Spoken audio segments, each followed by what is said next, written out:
Autism signs aren't always obvious. Some look like independence, some look like intelligence, and some look like shyness. Today we're diving deep into the 10 subtle signs of autism that slip past parents and even healthcare professionals. These aren't the obvious red flags you might expect. These are the whisper-quiet indicators that appear between 18 months and 2.5 years old. Signs so nuanced that by the time you finish this video, you'll never look at child development the same way again. But here's what makes this absolutely critical. Catching these signs early can literally change a child's entire life trajectory. We're talking about the difference between a child thriving with proper support versus struggling for years without understanding why. I'm going to show you exactly what to look for, give you simple tests you can do at home, and most importantly, help you understand when concern is warranted versus normal developmental variation. Because knowledge is power, and in this case, it might be life-changing power. Let's start with something that seems completely innocent, but could be the most telling sign of all. Sign 1. The missing eye contact connection. Here's a simple test that reveals everything. Next time you're playing with a toddler, grab their favorite toy. Let's say it's a ball or toy car. Get down on the floor and start rolling it back and forth between you. Everything seems normal, right? The child is engaged, they're playing along.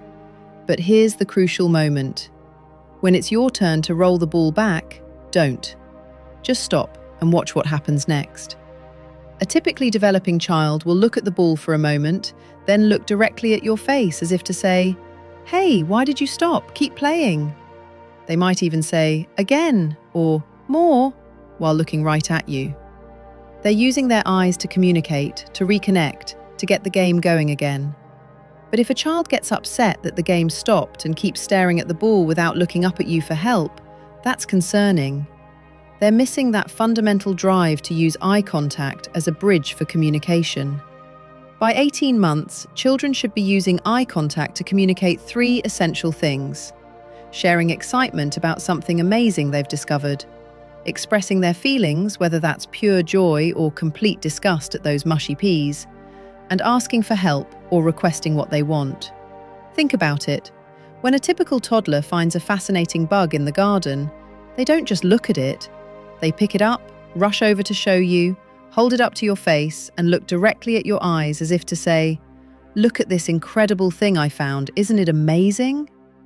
They're not just sharing the object, they're sharing the experience, the emotion, the wonder of discovery. If this eye contact communication is missing, it's the first whisper that something might be different. Sign 2. The pointing that doesn't connect. Here's another test that seems simple but reveals so much. Take one of your child's favorite toys and place it across the room, just out of their reach. Then ask, "Where's your car?" or whatever the toy might be. What you want to see is your child pointing to the toy and then, this is crucial, looking back at you to make sure you're looking at where they're pointing. It's like they're saying, "Can you see what I'm showing you?" But if your child looks at the toy, maybe even walks toward it, but never looks back to check that you're paying attention to what they're showing you, they're missing that essential element of shared attention. This connects to something called joint attention, the ability to coordinate attention between objects and people. It's not just about pointing, it's about the social aspect of pointing, the desire to share focus and interest with another person. Sign 3. The silent request system. Watch how your child gets what they want. A typically developing toddler uses a rich array of gestures by this age, holding their arms up when they want to be picked up, waving hello or goodbye, clapping during songs, shaking their head for yes or no, holding their hands out to say stop, beckoning with their fingers to say come. But here's what many parents miss. If you notice your child rarely uses these gestures, or you find yourself constantly prompting them, always having to say, "Wave bye-bye," or "Clap your hands," that's a subtle sign worth noting. Even more telling is when children develop what I call a silent request system. Instead of pointing or gesturing to get something they want, they might take your hand and use it like a tool, pulling you to what they want without any eye contact or social connection. They're treating your hand like a mechanical device rather than connecting with you as a person. Sign 4. When your voice becomes invisible. Here's a test every parent should try. Using a calm voice, call your child's name while they're playing or focused on something else. Wait 7 to 10 seconds to give them time to process. If they don't respond, try again with the same gentle tone. Still nothing? Try once more. What you should see by the second or third call is your child pausing what they're doing and looking in your direction, acknowledging that you called them. It might not happen on the first call. Toddlers can get pretty absorbed in their activities, but you should definitely get a response by the second or third attempt. If you find your child consistently doesn't respond to their name, even after 3 attempts, and this happens repeatedly throughout the day, the first step is getting their hearing checked. But if their hearing is fine and they're still not consistently responding when you call them, that's a significant red flag. This isn't about being stubborn or defiant. This is about that fundamental connection between hearing their name and understanding it means someone wants their attention. Sign 5. The language that sounds advanced but isn't. This one trips up a lot of parents because it can actually look like advanced development at first glance. You might hear your child repeating phrases from movies or TV shows, or echoing back exactly what you just said with the same intonation. But here's the key difference. Typical language development involves children using words to communicate their own thoughts and needs. When a child repeats, "Don't worry, tomorrow we'll be back for more frolic and fun," which they heard from a cartoon, but uses it completely out of context, that's called scripted speech. Or when you ask, "Do you want juice?" and they immediately respond, "Juice?" with the exact same questioning tone you used, that's echolalia. The crucial difference is that a typically developing child would say, "Juice," with an emphatic, declarative tone, clearly stating what they want. By 24 months, children should have 20 to 50 words and should be starting to put 2 words together meaningfully. More apple instead of just apple, or big dog instead of just dog. But more importantly, when they talk to you, it should feel like a real conversation. Their tone should go up and down like they're asking questions or sharing exciting news, and they should pause when you speak and respond when it's their turn. Sign 6. The play that isn't really playing. Between 18 months and 2 years, something magical happens in typical development. Children start pretending. Suddenly, that doll isn't just a toy, she's hungry and needs to be fed. The teddy bear is tired and needs to go to bed. Those little cars are making vroom vroom sounds as they drive to important destinations. Watch your child playing with their toys. Are they feeding their dolls, combing their hair, putting them to bed, having pretend conversations? When they play with cars, do the cars make engine sounds as they drive to imaginary places? Do they want to have tea parties with you or cook elaborate meals in their toy kitchen? If the answer is yes, that's exactly what you want to see. But if you notice your child playing with toys in very literal, repetitive ways, spinning the wheels of cars over and over instead of pretending to drive them, or moving dolls around without any storyline, they might be missing that crucial pretend play development. Another pattern to watch for is when play consists mainly of lining up toys in perfect rows or arranging them in specific patterns. While organisation can be part of normal play, when it becomes the primary or only way a child plays, it's worth noting. Sign 7. The mirror that doesn't reflect. This skill starts around 12 months, and by age 2, your child should become your little shadow, copying almost everything you do. When you brush your teeth, they want to brush theirs. When you comb your hair, they grab their brush too. When you clap during a song, they immediately join in. When you wave goodbye, they wave too.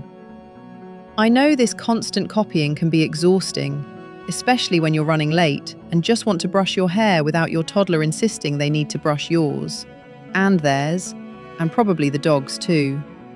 But here's why this matters. Watching and copying what you do is how children learn to communicate, engage with others, and master important life skills. Take note of what your child does when you're doing everyday activities. Do they immediately want to copy what you're doing? Or do they just watch without joining in? If they tend to watch but rarely copy your actions, even simple ones like clapping or waving, that's a concern worth discussing. Sign 8. When sharing joy becomes one-sided. Picture this. Your toddler finds something absolutely fascinating. Maybe it's a colourful leaf or an interesting rock. What happens next reveals everything about their social-emotional development. Ideally, they should pick up that fascinating object, walk over to you, hold it up toward your face and look directly at you as if to say, "Look at this amazing thing I found. Isn't it the coolest thing ever?" They might even say, "Look, Mama," or "Look, Dada."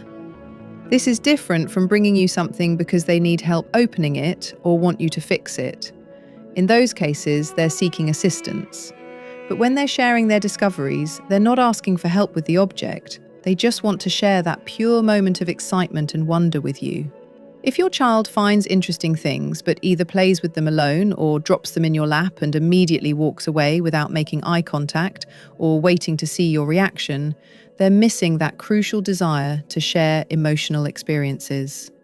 This sharing of joy and interest is one of the foundational building blocks of social connection. When it's missing, it often signals that something is developing differently. Sign 9. The movements that repeat and repeat. This sign involves repetitive body movements that happen multiple times throughout the day, often called stimming or self-stimulating behaviors.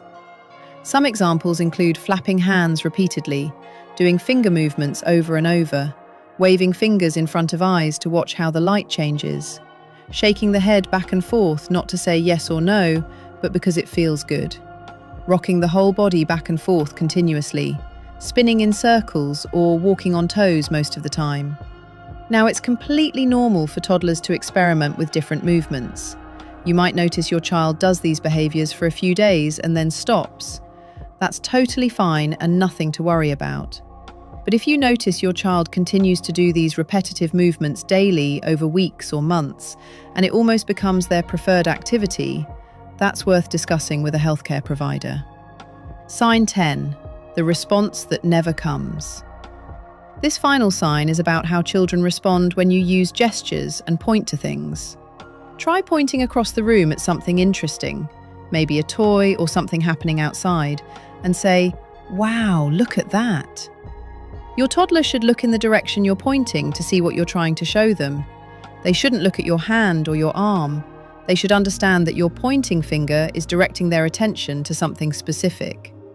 Another way to test this is by observing how your child responds when you use gestures throughout the day.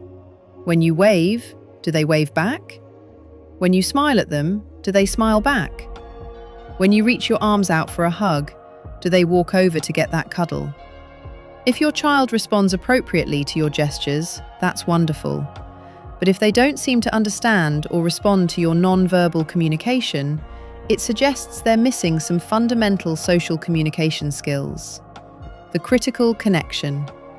Now, before you start analysing every interaction with the children in your life, let me be crystal clear about something. Seeing one or even a few of these signs doesn't mean a child has autism. Child development is incredibly individual, and there's a wide range of what's considered typical. The purpose of understanding these signs is simply to know when it might be worth having a conversation with a pediatrician or child development specialist. These professionals can help determine if further evaluation is needed, or if what you're seeing falls within the normal range of development. But here's why this knowledge is so powerful. Early intervention makes an enormous difference. When autism spectrum differences are identified early and children receive appropriate support, their outcomes improve dramatically. We're talking about better communication skills, stronger social connections, and greater independence later in life. The tragedy isn't autism itself. It's when autism goes unrecognized and unsupported for years, leaving families wondering why their child seems to struggle in ways that others don't understand. What this means for you. If you're watching this because you've noticed some of these signs in a child you care about, please don't panic.